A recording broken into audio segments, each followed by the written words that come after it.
Que a bendita graça e a maravilhosa paz do nosso Deus esteja na tua vida, te enchendo de tal forma que você transborde de paz, alegria e do amor do Senhor. Que a graça do Senhor produza frutos na tua vida, meu irmão, minha irmã. Seleção e comentários de textos bíblicos. 1 Coríntios, capítulo 14. Os dons de profecia e de línguas. Sigam o caminho do amor e busquem com dedicação os dons espirituais, principalmente o dom de profetizar. Pois quem fala em uma língua não fala aos homens, mas a Deus. De fato, ninguém o entende. Em espírito fala mistérios. Mas quem profetiza o faz para edificação, encorajamento e consolação dos homens. Quem fala em língua, a si mesmo se edifica, mas quem profetiza, edifica a igreja. Gostaria que todos vocês falassem em línguas, mas prefiro que profetizem. Quem profetiza é maior do que aquele que fala em línguas, a não ser que a interprete, para que a igreja seja edificada. Por isso, quem fala em uma língua, ore para que a possa interpretar.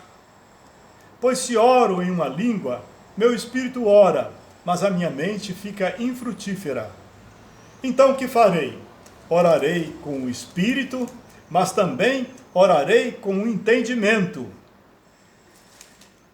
Cantarei com o espírito, mas também cantarei com o entendimento.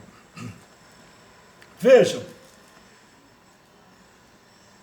se entrar algum descrente na reunião, ou um não instruído, quando todos estiverem profetizando, ele por todos será convencido de que é pecador, e por todos será julgado. E os segredos do seu coração serão expostos. Assim, ele se prostrará, rosto em terra, e adorará a Deus, exclamando: Deus realmente está entre vocês. 2 dons espirituais, 3 dons espirituais. O dom de línguas é uma comunicação do seu espírito com Deus. É maravilhoso. Minha esposa tem influência em línguas. Eu não tenho influência em línguas.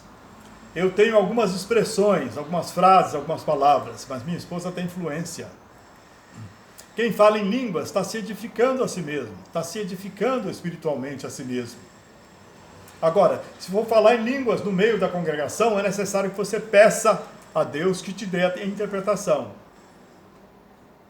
É raro encontrar alguém que interpreta a língua, mas podemos pedir a Deus que nos dê esse dom de interpretação, para que toda a igreja possa ser edificada. Agora, o dom de profecia é extremamente útil, porque ele é usado para edificar a igreja, para encorajar e para consolar. Meu amado, eu estava num retiro espiritual com jovens, há muitos anos atrás, com jovens, pré-adolescentes a maior parte, jovens bem novinhos ainda, e o líder do louvor, um rapaz de uns 26 anos, era casado, e os jovens descobriram nesse retiro espiritual, que era numa fazenda, que esse líder do louvor estava em adultério, e eles tiveram uma revolta enorme contra esse líder do louvor. Enorme, estava ao ponto de agredi-lo fisicamente. Então, eu não sabia o que fazer, estávamos numa sala pequena, nós éramos mais ou menos umas 15 pessoas. Eu disse a ele: irmão, vamos orar. Tinha uma mesinha de centro, eu ajoelhei com um joelho no chão e senti Deus colocando uma gota do seu amor por todos aqueles jovens, inclusive pelo jovem que estava em adultério. Me senti como o pai deles, cheio de amor. Abri a boca para orar. Veio na minha boca, Oricanda Lamas. Mais tarde eu vi que a tradução, que a interpretação de Oricanda Lamas é: eu, o Senhor, vos falo. Meus amados, a primeira palavra que eu falei em línguas, Oricanda Lamas, E depois dela eu entreguei uns 15 minutos de profecia. Deus me usou em profecia para trazer paz ao coração daquelas pessoas, para derramar o seu amor sobre aqueles jovens.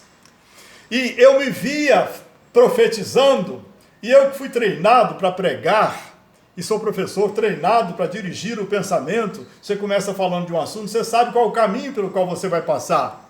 Tem começo, meio e fim, você tem um objetivo.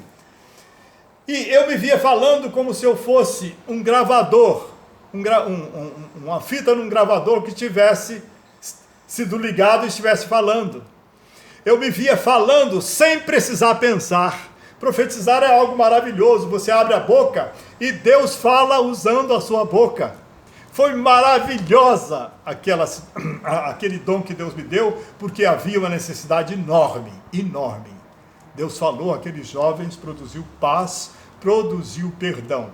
Profecia é algo maravilhoso, e o apóstolo Paulo nos exorta, nos estimula a pedir os melhores dons. Louvado seja Deus! Louvado seja Deus! E agora o apóstolo Paulo fala sobre a ordem no culto.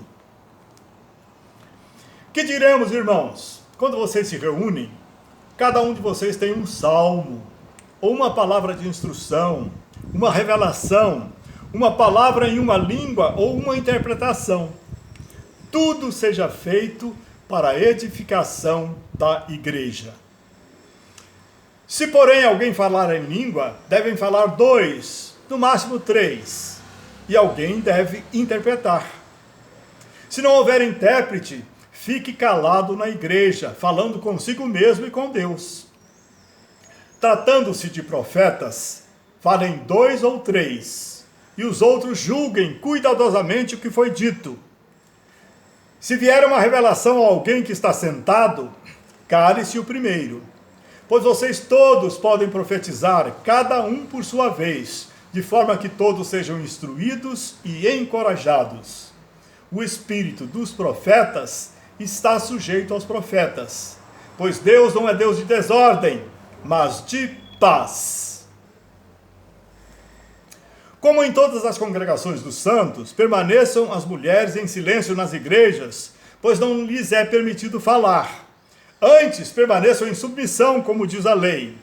Se quiserem aprender alguma coisa, que perguntem a seus maridos em casa, pois é vergonhoso uma mulher falar na igreja. Acaso a palavra de Deus originou-se entre vocês? São vocês o único povo que ela alcançou? Se alguém que pensa que é profeta ou espiritual, reconheça que o que lhes estou escrevendo é mandamento do Senhor. Se ignorar isso, ele mesmo será ignorado. Portanto, meus irmãos, busquem com dedicação o profetizar, e não proíbam falar em línguas, mas tudo deve ser feito com decência e ordem. Paulo era judeu. A situação da mulher na igreja judia era uma situação que não lhes permitia ter liberdade de participar do culto. Usos e costumes daquela época. Isso aqui não é universal, se referia àquela época. Agora, o que Paulo fala sobre a manifestação dos dons é universal. É para ser aplicado para sempre em todas as igrejas. Então, ele diz que tudo tem de ser feito para edificação da igreja, para edificação. Se houver quem fale em línguas, pode falar em língua, 2 ou 3, mas tem alguém que interprete. A igreja precisa de alguém que interprete. Profetas devem falar também 2 ou 3, e a profecia deve ser julgada. Por quê? Como é que você vai saber se é Deus que está falando ou se é a pessoa que está falando com a sua própria alma? Quem não conhece profundamente a palavra de Deus, acaba confundindo os desejos da sua alma, os pensamentos da sua mente, com o que Deus está revelando. Em determinado dia, em determinado momento, Deus o usa em profecia, é Deus falando através dele. Em outro momento, ele está na empolgação, e aí ele fala coisas da alma dele, não é Deus que está falando, não vai acontecer. Então, a profecia deve ser julgada, para ver se é de Deus ou é do homem.